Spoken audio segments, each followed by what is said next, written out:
back in the Thriving Intuitive podcast, and we're joined today with Marsha Martin. Hey, Marsha. Hi, happy to be here. So glad to have you here. I need to share with you guys about her. She's amazing.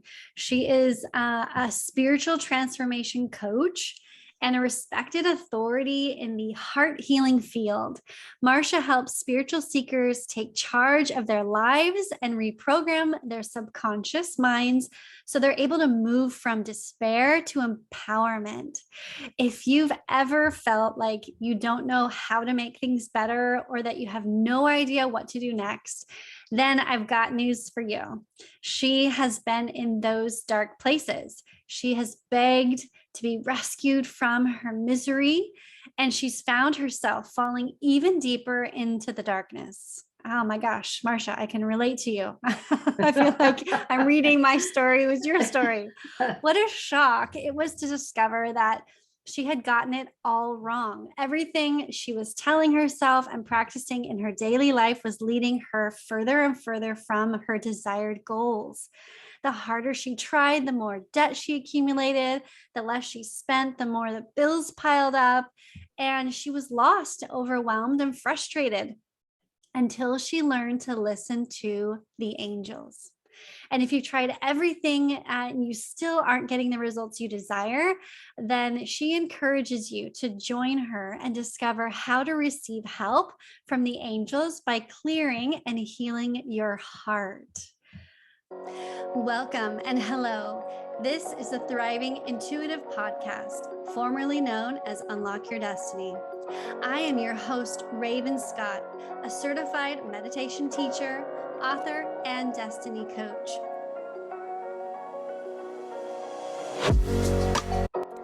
Over the past decade, Raven Scott has first exited an abusive relationship, then found her healing and renewal through the very tools she shares in this book. This incredibly relatable story is a healing guide that weaves a story of an empath growing up, struggling with codependency, and loving a narcissist.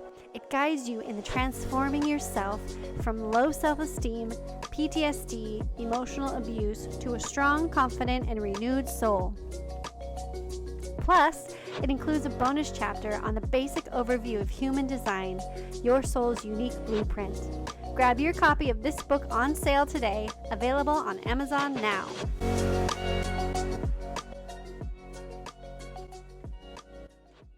Oh, so beautiful. Thank you for that. Welcome. Tell us more about how we can heal our heart and listen to the angels so that we can soar.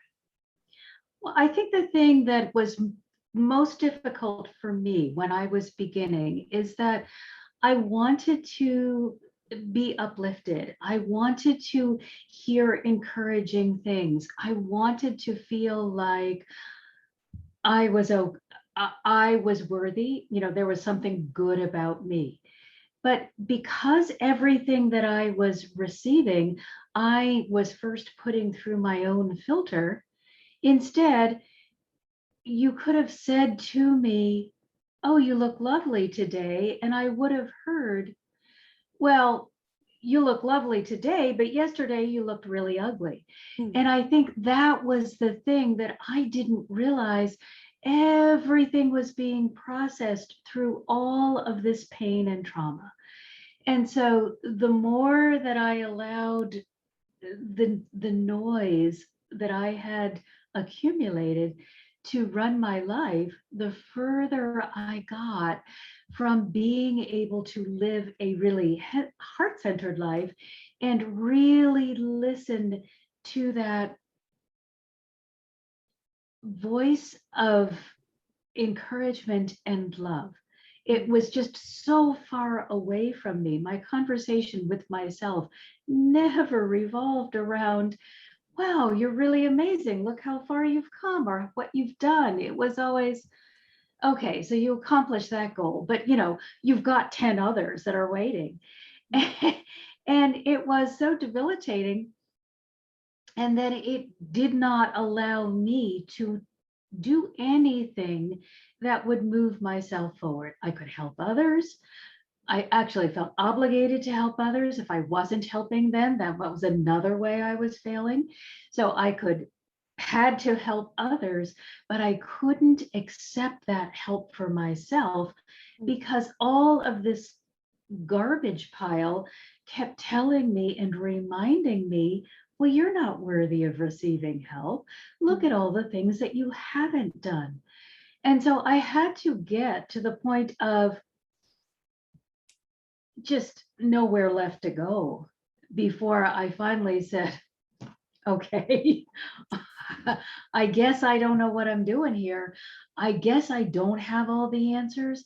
And maybe I can just sit still and see if I can start really hearing God. Maybe somebody or something will help me out of this place that is so painful. Mm. And it was not a quick fix for me. It was so much falling off the path, getting started, beginning to feel better, and then being dragged back down by this weight that I hadn't cleared. And so when I finally got to the place where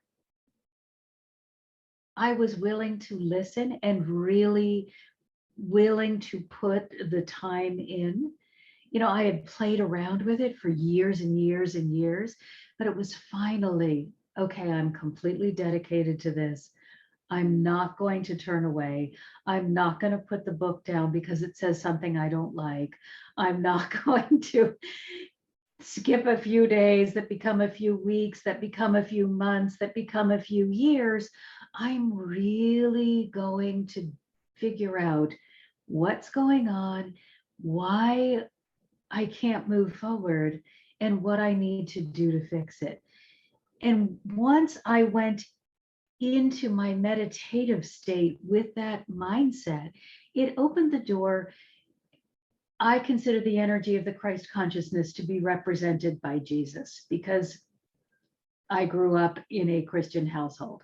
Mm-hmm. But it was that energy, that presence, that overwhelming love and acceptance that finally got me to the place where I could stop saying what's wrong and start saying, okay, I think there are a few things right that I can grow, that I can be happy about, that I can focus upon. And I don't need to pick apart all of these little things. And then as I stopped focusing on it, it was easier to release it. Then Jesus led me into the idea of how you can actually release this judgment and shame and blame and guilt and fear and all of these things that I had compounded and really had been worshiping without recognizing it. That was my God. Fear was my God. Oh, Lord, what's going to happen today? It wasn't ever, I'm so grateful for today. It was, what thing that I don't want is going to happen that's going to really cause me to be running to catch up? How am I going to deal with this thing? Or how am I going to get through yesterday's disaster today? Do I even want to wake up? Not really, because now I have to face the fact that I've got this ongoing stream of stuff that I don't like. Yeah. Oh gosh, thriving intuitives. If you resonate and you can relate to that, fear driving you, just reply in the notes and comment below fear. I think that's something that can really drive a lot of us. And what I'm hearing from your story is that you're embracing the fear and resisting the success or the gratitude. And so the bills kept piling, the agony emotionally continued to go further and further. And is it correct that you changing your mindset, like flipping the narrative in your head, is what allowed you to have a breakthrough as well? Well, I had been trying to flip the narrative in my head for a while. Okay. It wasn't until I started on this garbage pile Mhm. and started really examining what I was allowing to run my life that I got this to change. And they showed me that the heart is more powerful than the mind. The heart has its own, the Heart Math Institute calls it the heart brain. The heart has its own sort of reasoning ability, and it feeds the subconscious mind. And if we look at it just purely objectively, instead of, oh my gosh, why is this happening? We see the heart's job is to protect. It is as a physical organ, its job is to provide the life for the body, the oxygenated blood, the Right. everything gets fed by the heart. So its energetic work is to protect us, to feed us information that it believes is helping us deal with our life circumstance. But unfortunately, as children, we will absorb whatever we are around. And I believe it might be Stone, I forget his first name. Oh, well, sorry about that.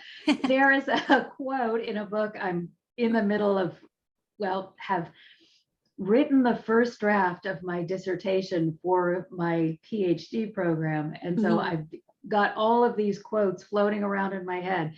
But one of the most amazing was, if a child hears one negative statement, it takes 9 Mhm. positive statements to undo that damage. Mhm. Well, most children don't hear even one positive statement. They hear a compounding accumulation of negative statements, not because most parents are evil, but because most parents don't understand that correcting what's wrong just reinforces the wrong. And if they praised what was right, they would be reinforcing what's right. Mhm. So, it's constant correction, correction, correction, correction. And that builds up in the heart so that the heart is overrun with negativity and limiting beliefs and everything that isn't possible. It's protecting you so you don't get hurt again. And then when you do experience a hurt, it stores that too. And it says, okay, now we are going to be on alert. So we're going to give this to the subconscious. And because we all spend most of our time unaware rather than in a mindful state, the subconscious is pretty much running the show. So the heart is saying, okay, you were hurt. Oh, we don't like that. Don't worry, we'll hold on to that hurt for you. We're going to store it over here. And when the time comes that you're going to interact with that situation, we'll make sure you're on alert. You will freeze, you will Mm. flee, Here you comes a will, trigger. Mhm. yes, you will do something completely inappropriate, and you won't do anything mindful that will help you actually heal this circumstance and be able to move beyond it. Mhm. So we spend all of our lives running from the triggers and never feeling comfortable enough or safe enough to stop and say, why am I running? Yeah. What is this thing that I am running from? And why does it have so much power? And that's what finally, when I had nowhere further to go in my downward, No more space for running. yeah, it was kind of like, okay, there are walls all around. Maybe I just need to sit here and figure this out. Greatest thing that could have ever happened is because then I had to, and I'm very stubborn at times. I was determined that I was going to. Mhm. And that's really what led me into, okay, what's going on? I can't change my mind. My mind is just like a hamster wheel. It just keeps going. And no matter how many affirmations I say, it's like the second I am not paying attention, I am right back where I was. I'm not making any progress. Mm. And that's when I realized, okay, something else is doing the work. this Yeah, I love thing that. that I Sounds have like, been. yeah, in your body, in your heart. How does the listeners are probably on their edge of their seats wondering, how do you tap into your heart then? How do you get out of your brain and into your heart? The angels they have taught me over the years so many incredible techniques. But I think it's so important that you understand that this is not going to work if you try to go just you cut off from the energetic realm. This space of the heart is where you connect with God. We all have this connection, no exceptions, no matter what you have said or done in your life. The degree that you are connected can change. So the more that you ignore that connection, the smaller it becomes.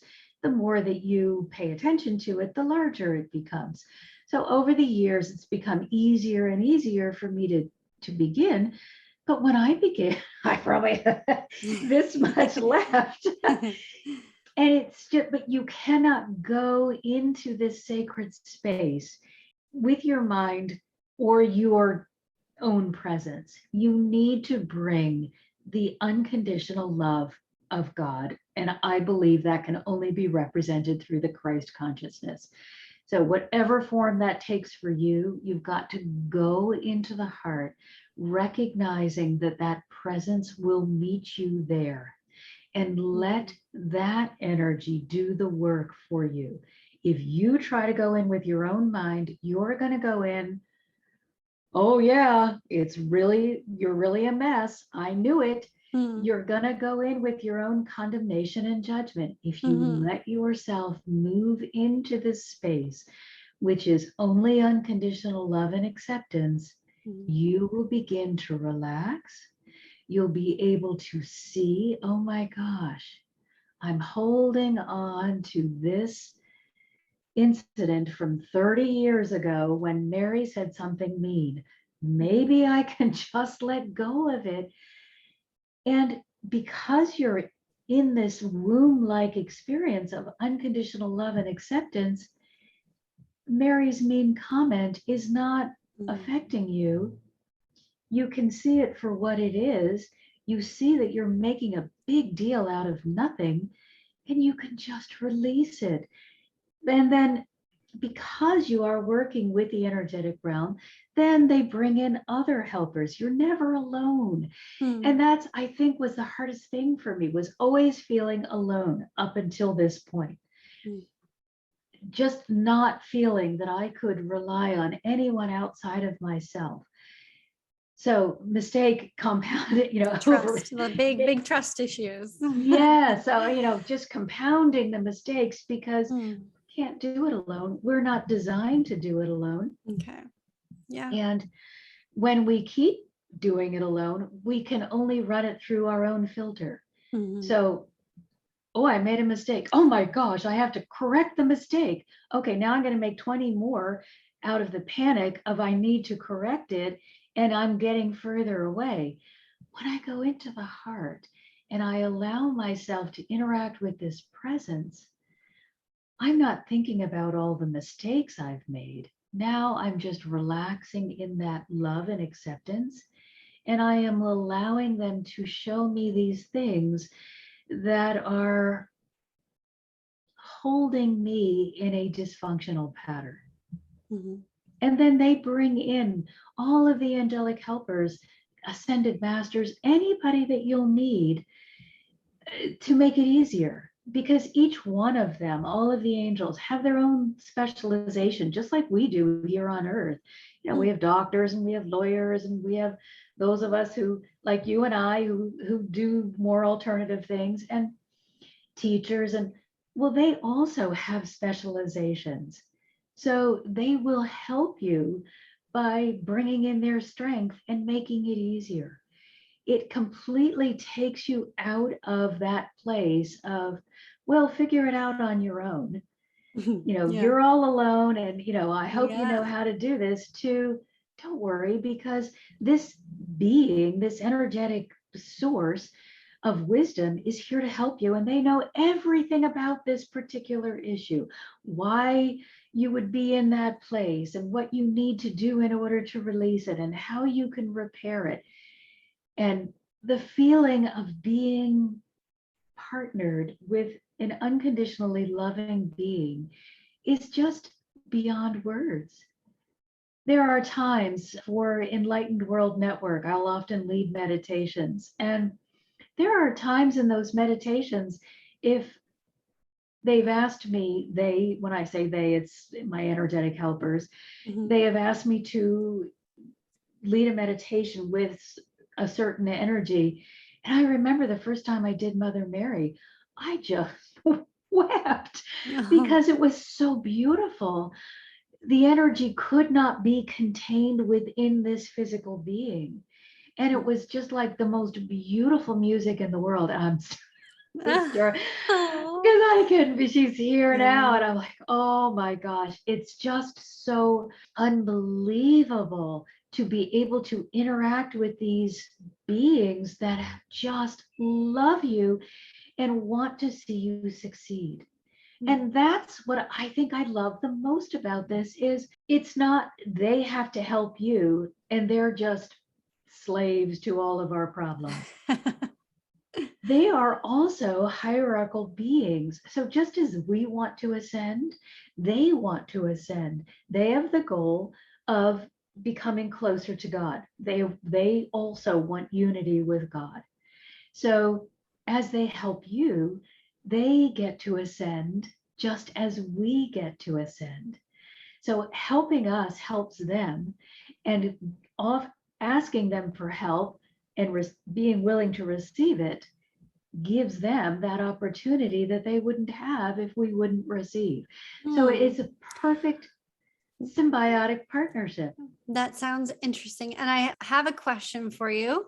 How it seems a little contradictory there, and I want to just kind of ask a question for my listeners. If they are unconditionally loving us, yet they still have a goal of ascending to be in divine presence, and I also believe that there is no like hierarchy of all of our energies or all of our higher selves have a state of where we've evolved, but we're all one in consciousness. Yes. So how does their ascending, I feel like that's contradictory. How can you explain further their ascension versus them unconditionally loving us? They are beings of God. They have no ego. So they automatically are unconditional in their love and acceptance. Okay. However, we are all, every one of us, every being that exists wants to have a greater opportunity to be one with God. God is the allness, and the rest of us are just drops in the ocean of that which is God. So perhaps they're looking to be 3 drops instead of 1. They are extending their presence. But since they have no ego that is driving them, they have no desire to be anything but loving. So they can accept us because they don't know anything else, but they are looking for the fullness of God. Okay. Got it.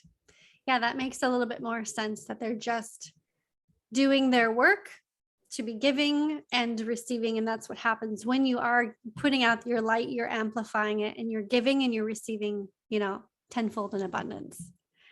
Yes. And that's the beautiful thing is whether we are doing this work in our human bodies or in our energetic state, there is always the giving and receiving. Yeah.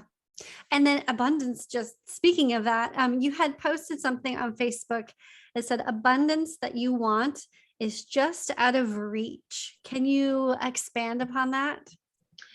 Yes, because again, it's that limiting belief. It's that idea that you don't deserve it or you cannot receive it. And so you begin creating for yourself this false narrative that says, well, I want this, but God doesn't want me to have it, or I'm not worthy of receiving it, or I'm not smart enough. You start putting conditions on it instead of just saying, if I have a desire, I'm going to respect the fact that this desire is coming from within, and God is within. Therefore, God is giving me the desire, and anything that God shares with me as a desire, I can achieve, as long as I am not disconnecting and moving it further away by harboring thoughts of lack and negativity and limitation. So, often I have found myself, oh, if only I was, no, I Mhm. already have everything I need. I just need to acknowledge that and be consistent in my application of whatever effort I'm putting forth. And let's be clear that effort is not always action. Effort may be just being in alignment with that desire, holding that image, Mhm. and being open to what action should be taken. It's not always running on the treadmill trying to work harder. Mhm. But in order to receive, we do have to hold a consistent vibration. We can't be, oh, yes, no, yeah.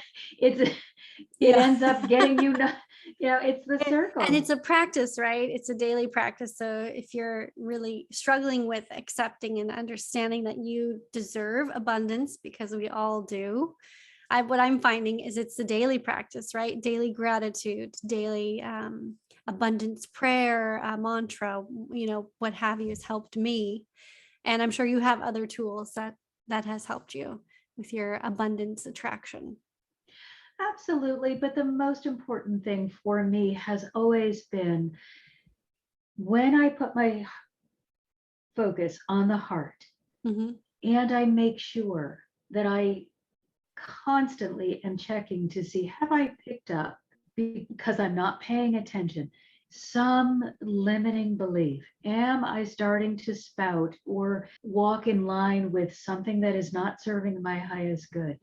I am really very vigilant about checking what's going on here, because from here, then I am automatically, this lines up.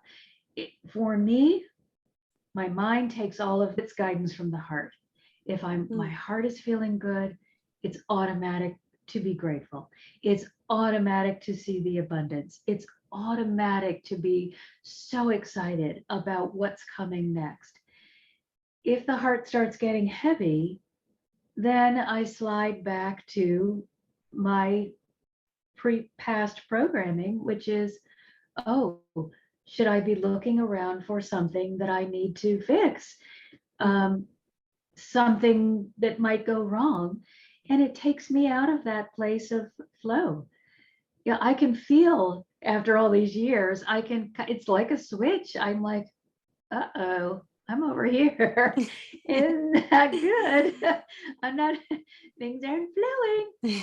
And I gotta get back here where I'm like, okay, oh, take that breath, get back in the heart. What's going on Mm. that I felt that I needed to step over into worry or anxiety? It sounds very much, what I'm hearing is that you're tuning into your body and letting, especially your heart specifically, but in the general terms, your intuition comes from your body, your heart or your gut, and you let that govern your thoughts. Yes. Yeah. And I can't say that I am conscious all of the time. I spend just as much time rolling around in space of other than being present. I am working on trying to be present, Yeah. but I find myself drifting off into other places. But what has really been impactful for me is I realize now, when I drift off, I'm having this really fabulous conversation with the angels about, wow, it smells so amazing. Thank you so much for these beautiful flowers that smell so great. Look Mm. at all of these trees. It generally happens when I'm out walking. Yeah. But if I am working or on something, I might something may trigger me and I'll say, oh, I'm going to see that person on Thursday. I have my session with them on Thursday, and I know exactly what we need to work on in order to get past this. So I find that my mind is not drifting over to what's wrong. It is, look at this beauty, look at this solution, look at this opportunity. And so that it makes it so much easier because I don't have to be the police of the brain. Yeah. It's like, where do we go? Oh, we just went to solve that problem because we really need to clear out whatever is going on. So person X can move along. So it's been a very liberating way of living. And because it is so free, I often say the journey of the heart takes you first to empowerment. So you've got to get out of, look what is happening to me, and into, oh, look what I have created. Take some responsibility for where you are. And that's that first phase, allowing yourself to become empowered and responsible for where you are. Then you begin transforming. Suddenly, when you take responsibility, you recognize, oh, wait, if I got myself into this, I can get myself out. And you start doing things that will move you in a more positive direction. And because you're doing that, your life begins transforming. You begin seeing the physical result of all of this energetic work that you've done, until you finally get to this place of freedom where you're just like, wow, life is really amazing. Yeah. And I just kind of have to be happy and along for the ride. I love it. Yeah, it sounds very much just reiterating what you said, that we have control over our journey and our healing process. And that's beautiful. That is all the time we have for today. Stay tuned for tomorrow. I really want to hear about when you started talking to the angels and interacting with them. So I'm so excited to hear about that. But all you thriving intuitive listeners, stay tuned for that tomorrow. Thank you so much for listening today, and we'll see you tomorrow. As magical as a spiritual community is, there are also practical ways to grow, so you can gain confidence in your talents and strategy to shine your unique light into the world. Sign up today to the Thriving Intuitive membership to evolve and get your game plan from the Walk in Your Purpose Masterclass.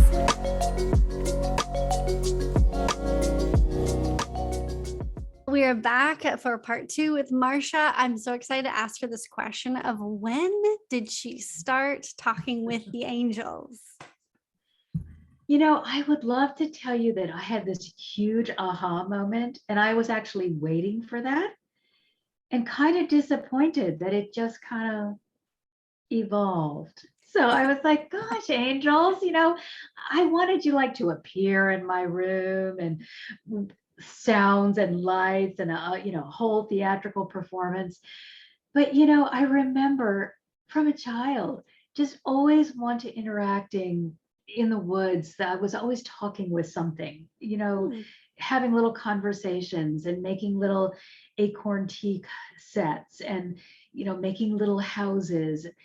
And I don't know that I understood that there was any presence with me at that time, but it was always just very reassuring to be in the woods and have this time at the high school stage. And this is the time when Uri Geller was bending spoons, supposedly with his mind, and Kreskin had a magic kit. And he was telling us all about ESP, and which is extrasensory perception. So more than anything in the world, I wanted to develop ESP. So I would get spoons out of the drawer and just look at them. And I got the Kreskin kit. I would practice and practice. Nothing. And then Linda Goodman wrote her love signs book, with, who you're compatible with. Okay, that I was completely immersed in this whole fantasy world of energy that I believe to be make believe. Mhm. So, that was sort of high school. Then college, okay, nobody was talking about that. So I didn't want to be that weird. So I put that away again. Then my master's program, took a break between college and master's and taught school. Nobody was talking about it there. Then my master's program, they were offering, and this is at straight-laced Boston College, they were offering this off-the-wall class. I forget what the name of it was, but it was basically exploring the energetic realm. And so that opened me back up again. And then I started taking Jose Silva classes. These were mind control classes, and connected with this group. And we thought we were the cat's meow. I mean, people were sleeping under pyramids. They had pyramidic structures in their bedrooms, and we were doing these meditations, and we had Is healing this the labs. same Jose Silva that has a Silva method?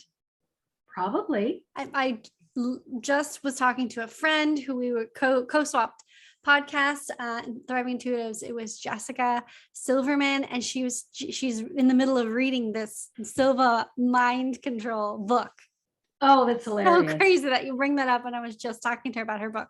Yeah, I mean, I have no idea. I don't even remember what he taught us then, but I mean, we thought it was, but again, it was sort of the land of play. Mhm. Because my master's program finished and I was like, oh, okay, now I have to go get a real job, so let's just put this away Right. again. So I put it away again. But during that time, I realized that I could do what I called writings, where I would just sit down and think about an individual or a question, and I would start getting this information. I would just write it out, pages and pages and pages. But nobody took it seriously, including me. It was just amazingly accurate information that would just appear out of nowhere. And so I put it away again, and then began my descent into hell.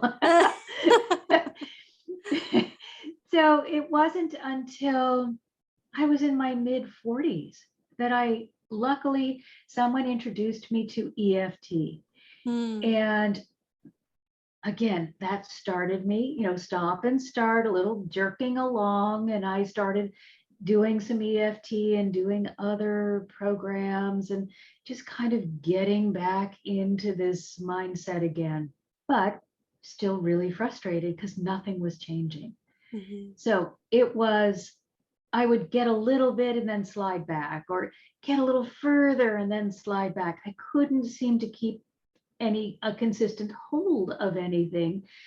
And life was just getting worse and worse and worse and worse. And describe to us, not super briefly, is this hell like? What happened? I was reading I'm an avid reader anyway. Mm-hmm. So I would just go to the library and check out every book on spirituality. Mm-hmm. And one of the books was a book by Abraham Hicks. Now, I was still heavy in my blame phase of, mm-hmm, if everybody else hadn't been mean to me, I wouldn't be in this place. Yeah. So the first paragraph, you are where you are because of the thoughts that you are thinking. Mm. Okay. The book probably caught on fire with my rage about how dare she ever suggest that I could have put myself in this position, yeah, of, no resources, terrible car, hate my job, blah, blah, blah, blah, on and on and on. So I think I put that away for maybe another 6 months. I was just like, oh, this one needs to go back. This one's bunk. Oh, you're right. What does she know? Oh my God. Yeah. So, and things just collapsed. It was like, okay, I had no more go. I had reached the point of disgust with my life. And I finally just said, okay, I'm done. I don't care. Whatever it takes, I'm going to be dedicated to this. Mhm. Picked up all those books again, started the idea of, okay, maybe I need to look under the hood of this. I'm responsible for where I am. And it took probably another 5 years before I was willing to see, okay, maybe I did get myself here, but that means that's bad. But the good side is now I can get myself out. Yeah. So then I began turning the corner and beginning to really apply some of these things that I was learning. And that's when I really got frustrated because I felt like nothing I was learning was taking me far enough, fast enough. Hmm. And that's when I finally put my little stubborn self in a place where I could receive. Mhm. And they started teaching me heart healing. Hmm. But it was Yeah. it was Isn't try that the everything. case? It always seems to be the case. Like the very beginning, almost like your awakening, is all of the information and the books and the blogs or what, however you consume, even podcasts. And then you really don't level up until you physically experience through meditation, prayer, just time spent in nature, the other realm's guidance, whether it be your spirit guides, a healed ancestor, you experienced angels. It's true. That's kind of the progress of the journey. And what's lovely now is what took me 40 years, I can help others achieve quickly because now I understand and you don't need to go around the block 15 times and then get a flat tire before you just say, okay, you got stuff here. You got a lot of stuff. We all That's have a lot of stuff.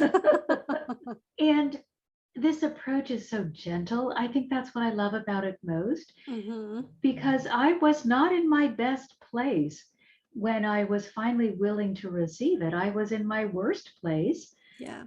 because nothing had really helped me progress. So it was gentle, loving guidance Hmm. that moved me forward. And none of the harsh criticism that I was applying to myself did anything but move me further away. And that's also a really true key to knowing that you are hearing light versus the dark Oh my source. gosh, yes, Yeah. yes.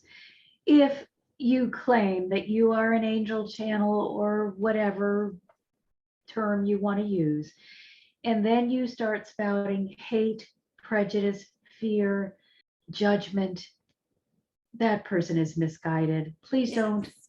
listen to them, follow them, or do anything they say. They may mean well, but they Mhm. are not in alignment with a source that is reputable. And all the sources that are reputable are one with God. These other fringe elements are just creations of the ego and our own delusion. This thing we call reality, which is more of us just creating crazy. They're not in that. And once you commit to saying, okay, I am only going to work with these energetic forces that are pure and are aligned with God, all of that noise generally goes away anyway, because it Mhm. doesn't have any power. You have to give it power. And if you're not giving it its power, it can't continue to generate anything. Yes, that's true. Yes, that's the case. Absolutely. Don't give that negative energy or person. I mean, this is like, negative people one on one, anything, any negative energy a person, not giving it any type of power, attention, energy, then it just dissipates because it needs that energy to thrive. Yeah, I wanted to ask you, do you have any personal experiences or stories that you could share with us about interactions with any particular angels? Oh my gosh, so many. They- when they're always with us, and that is no exception. There is not one person on this planet that is not currently experiencing angelic intervention if they need that help, but they may not recognize it. Now, one of the things we need to remember is the angels don't force themselves upon anyone. So they will do as much as they can without interfering in any way to make your life easier. But if you actually want their help, you have to ask them. So that was something that I teach everyone early on, is make sure that you ask the angels for help. Give them permission to come and help you. I call it setting an angel alarm. And what's so funny is, in the beginning, many years ago, it would be sort of like this gentle tap on my shoulder, like, Marsha, are you sure you want to do that? And I would be like, oh yeah, okay. Well, now they're like, girl, are you kidding? Really? Because you've got it open so they can just yell at you. Right. They're like, after all these years, you would still. And there's one time I was having coffee with a friend, and in the middle of my sentence, I was like, oh, I got to check my parking meter. I'm like, oh gosh, you know what? I didn't know where the place was, and I'm parked all the way down there. I said, oh, angels, can you just do it for me? I don't feel like going down there. And I could feel this. Like, I was like, darn it, I'm just going to ignore it. I just don't feel like getting up. So I just said, well, angels, just make my car invisible.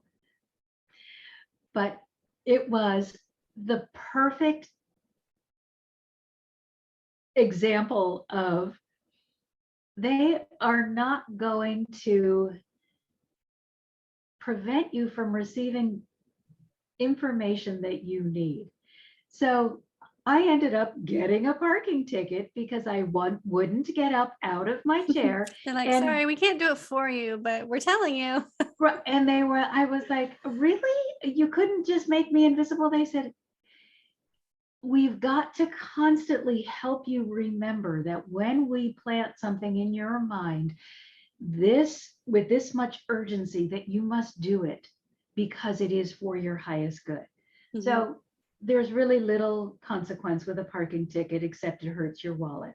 Yeah. But it certainly has made me, and will continue to make me, that much more alert for, if I'm in the middle of a sentence or somebody else is saying something, and I'm like, whoa, I gotta go put money in the meter. I'm not going to just say, oh, but finish your sentence. I'm going to say, come on, walk with me, because they are not kidding. And yes, it was a parking meter, and it's just a pain in the butt and annoying that I have to pay the ticket, but it is the perfect example of how, if this were really a situation where I was needed so that I could help someone, or we needed to move because something was happening, perhaps a car was out of control, we were sitting on the sidewalk, we must, if we are going to open ourselves to receive the help, then we must work in partnership with that help. So when they give you an alert, you don't need to sit around saying, gosh, I wonder, go check it out. Do whatever it is. They are never going to lead you into the dark. They are never going to tell you, jump up and run in a circle 10 times. That's not serving you. Right. They don't give you stupid things to do just to see if you'll be obedient. They want to help make your life easier.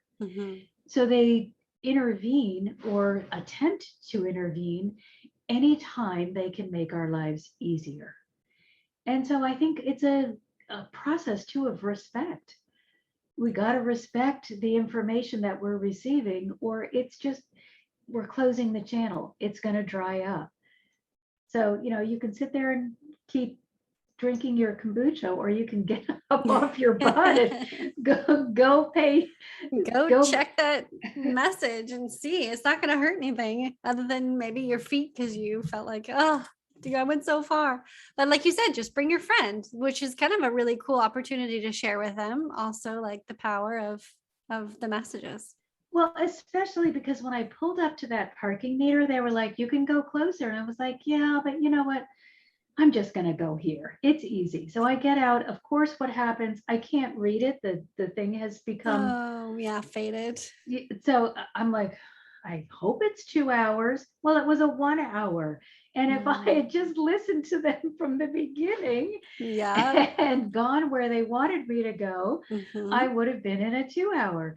But, or at least able to read the meter to find out how much time I did have. Yeah, So, you know, yeah, it's dominoes. You it don't is. listen to the first nudge and you don't Mhm. listen to the second one. Hey, be grateful your consequence was small. Yeah. And that's the other thing we need to remember. It's not God that is punishing us. It Mm. is our choice that has a consequence already assigned to it. So Mm. it was my choice not to go back and first to park at that in that spot. Yeah. Second, not to go back and check. It wasn't that God got angry with me Mm. for not listening and gave me a parking ticket. It was Mhm. my choice to do this thing that I wanted to do. And I received the natural consequence, which Mm. I knew in advance. It's nobody Yeah. suddenly surprised me that this was going to happen. Right.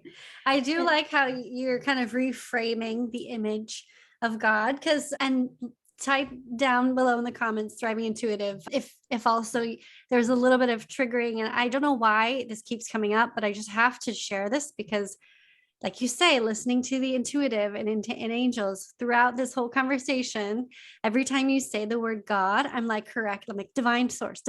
Because for me in my growing up, God was very judgmental and authoritarian. And it still triggers me today to hear that word because it's scary to me. And I love that you're reframing that. It's like, God is loving. And even if you don't feel it in your body because of so much history and past history, you can reframe it to divine source. But yeah, just reframing that the consequences are not a punishment from God. God does not punish. It's, are we listening to those messages and ignoring them? And they're just natural consequences. That's beautiful. Well, and I think I'm so glad you brought that up because it's been a long journey back to God. I Yeah. had to first go to source because I hated God. Mm-hmm. God was mad at me. God was mean, Mm-hmm. angry, hated me, and was always looking for ways to punish me for my stupidity. So I didn't begin a love affair with God. I tiptoed into a relationship with Source, but Mm-hmm. that seemed so 10 years into it, it suddenly seemed so impersonal Uh-huh. that I then went and still am in the place where I embrace Mother, Father, God, because Mm-hmm. that is who is in Mm. my heart But you've also leading evolved me. him, right? We're growing up with that man God, Right? He mother, was, father, God.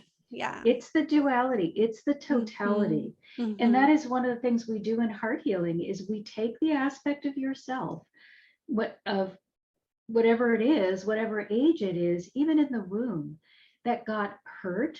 And, Yeah. you It's know, just, we don't have perfect parents. I they wish were I, taught something too. They felt like they evolved their idea of God because when they were children, their idea of God was even more harsh. oh my gosh, yes, You know, yes. I don't blame them at all. It's just, it was the culture, it was the environment, Well, and and it is what it was. there are no perfect parents, no matter how hard we try. Yeah. So what we do have is perfect parenting in the mother, father, God model. So Mm-hmm. we take whatever aspect of yourself received the hurt, and we place that on Mother, Father, God's lap so that you can re-experience that parenting situation while you're over here clearing out the debris. Yeah. The aspect of yourself that was hurt is re-experiencing that parenting situation from the standpoint of perfection, which we're never going to achieve while we're in human bodies. And, you know, I look back on some of my parenting disasters and I'm like, golly day, what was I thinking? And I don't know that I was thinking, you know, I was probably just reacting. Yep, out of subconscious. Yeah. My children have all received apologies for that. That's all that matters, right? I was like, oh, golly day, I really owe you an apology. I thought I was great, but looking back, I can see there was few little errors here that happened along the way. Oh, this conversation is just so beautiful. Okay, I have one quick more question before we do your rapid fires. Okay, but I gotta say one thing. Say one thing. For all of you who are still parenting children in the home, don't have grown children. Yeah. My daughter gave me the greatest gift, and I want to share it with all parents because I said to her, makes me cry. I said to her, I am so sorry for all of those things that you had to experience as a child. And I thought I was holding it together so well. And she said, you know what, Mom, it's no big deal. We knew we were loved, and that's all that mattered. If you don't have money, if you don't have material things that you can offer your child, you can offer every child your time, your attention, and your love. And that will make up for all of the other things that may be material in nature that you don't feel that you are able to provide. So please, if you are a parent and your children are still in the home, or you are a parent and your children are grown, please tell them you love them and you're proud of them and you believe in them. Absolutely. Yeah, it's never too late, because I feel sometimes I've felt in the past some resentment from my parents moving away. And I'm a grown adult, right? I have children of my own, but I still want that attention and I still want the phone calls and check-ins, you know? We are a social people. Yeah. You know, we're social beings. We don't do well isolated from each other. So the most important thing you can give your child, whether it's a grown child or a newborn, is love. Beautiful. And it's got to be unconditional love. Please leave your judgment at the door.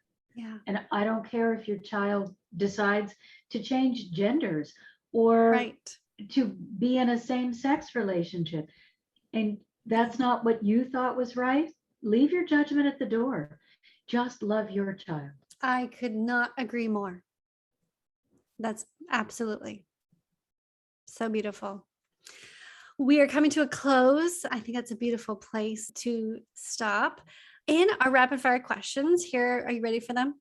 Yeah. Okay. We're going to get to know Marsha. What is your favorite food? Oh my gosh. Probably asparagus. I'm on an asparagus bender for some reason. You're needing those vitamins in there. That's yummy. I don't know. I'm like, I just am craving asparagus. Any way or specific way?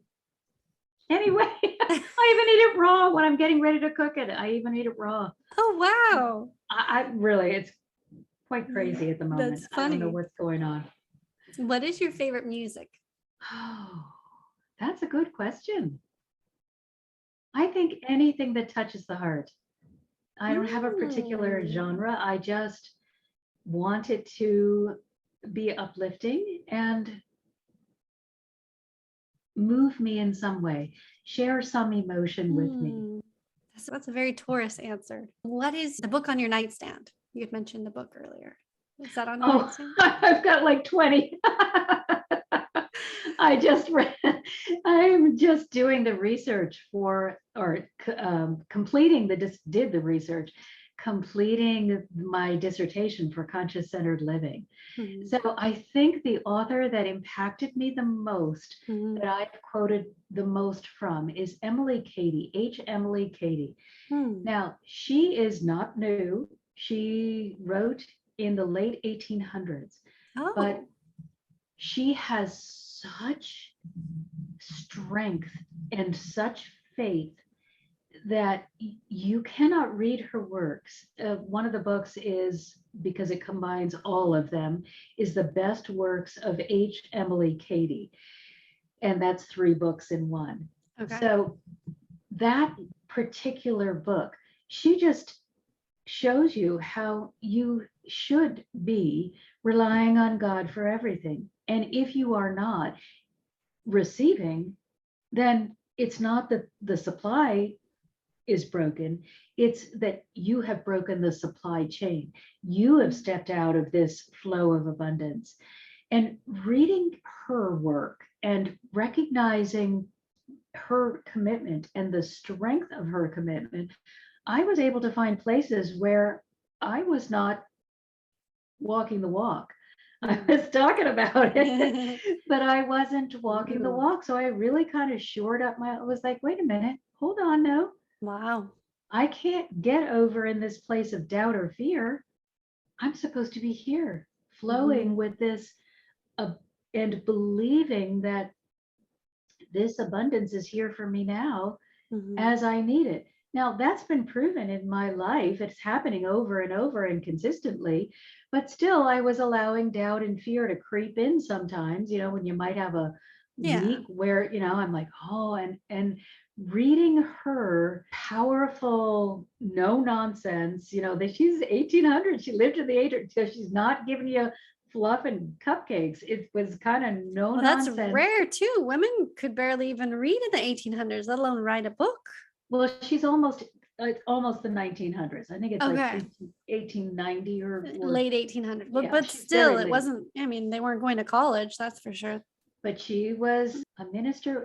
Well, it's Science of Mind. That whole belief started by Ernest Holmes. She's part of Oh. that whole, probably Unity Church is the one that most identifies with it today.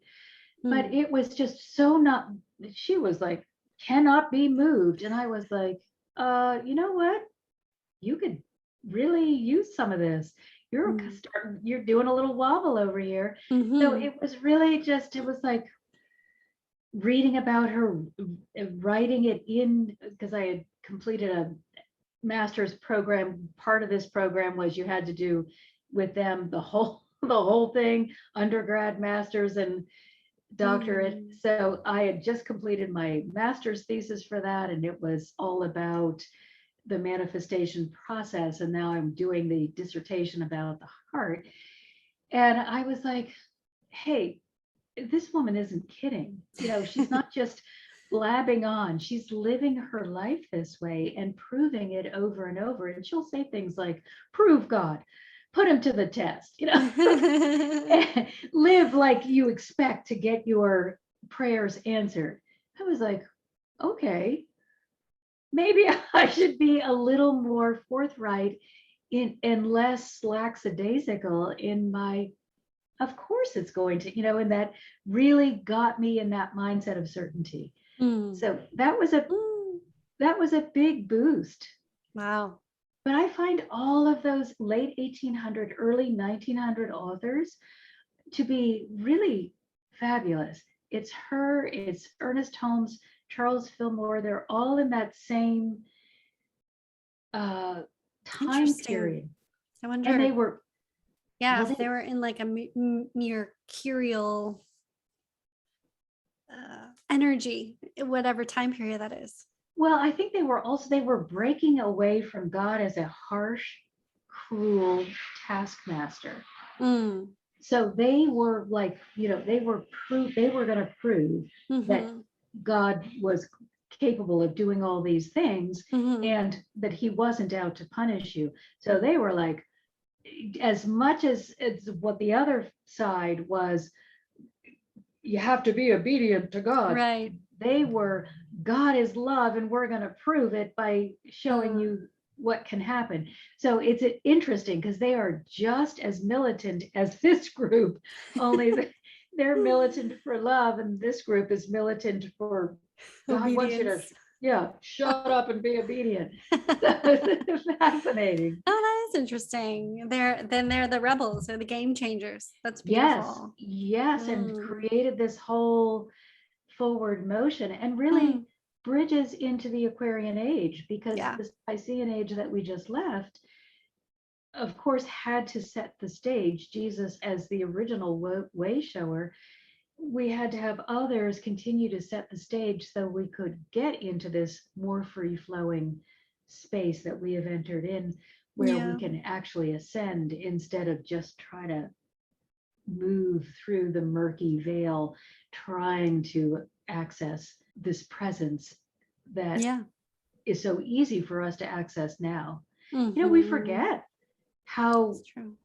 tough it was to really be one, really feel that presence. I'm going back now 40 years, and I don't remember ever lighting up with the energy of the Christ the way I do now without any effort. It was a long meditation, and you kind of hope that you got information, and very few people could really penetrate that veil. And Hmm. now it's just feels like the minute you align yourself with it, it's there. Yeah. So That it's so watery much easier. flow. Hmm. Yes, so Yes. much easier. Yes. Beautiful. Last question is, what's your favorite nature spot? Oh, we have so many fabulous parks here. That's one of the beautiful perks of living in California, is Hmm. weather that allows you to be outside all year round. And then so many fabulous parks that you can get to. In walking distance, I have two small parks, and in driving distance, I have a gigantic park. So I think that's my favorite thing, is just to always be so close to a park. And really, when I walk in the morning, I often don't have the time to go to the park, because that's a walk all in itself. So Yeah. I'll just walk around my neighborhood for about an hour. And I love the fact that everyone has flowers growing and trees. And my daughter is in school in San Diego and said, that's the thing that I love the most about LA that we don't have in San Diego, is there is so much attention to preserving the trees and the Mm. flowers that have been growing for years and years and years. So you might get 100-year-old tree. It's not plow it down and plant something new. It's Hmm. work around this structure, This this giant monument. sequoia in the Yes, middle of the front yard. this monument that has been alive longer than you have. Yeah, that's And cool. it is very very fun to see that strength repeated over and over and Mm. over again in the natural kingdom. And then Yes, and trees are strength. Trees are wisdom and strength. I love being among trees. yes, and absolutely everybody has flowers, so I just spend my whole Yeah, walk smelling everybody's flowers. that's so nice. And you have beautiful flowers right next to you over there. That's my gift to myself is, oh, what are our flowers going to be this week? We Oh, gotta that's have so flowers. nice. Oh my gosh, this has been such an amazing conversation. It's so beautiful. I appreciate you for being here, Marsha. Where can people find you? Oh, please join us. I'm actually getting ready to do a guided meditation that is going to be my free gift to all of my email subscribers, and that is awakening the heart. So Jesus just gave me this idea, and I have not had a chance to sit down and record it, but it will be done by the end of the week, and I'm going to be giving it to everyone who signs up. So that website address is Marsha Martin, Hearthealer. Okay. .com. So Perfect. mmhearthealer.com. Sign up for the newsletter, which I share angel adventures. I share a weekly inspiration. You get invited to whatever I've got going on. And it's just an opportunity to learn more, to be gathered into my heart and into my world, which is Yeah. sharing the angels. It's beautiful. I love it.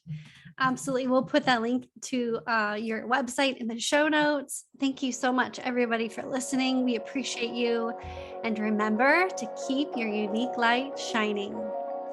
Please do. That's such a lovely thing to say. If you enjoyed this conversation as much as we did, please take a screenshot of this, tag at The Thriving Intuitive, and post it onto your social media feeds. We appreciate you so much and can't wait for the next episode.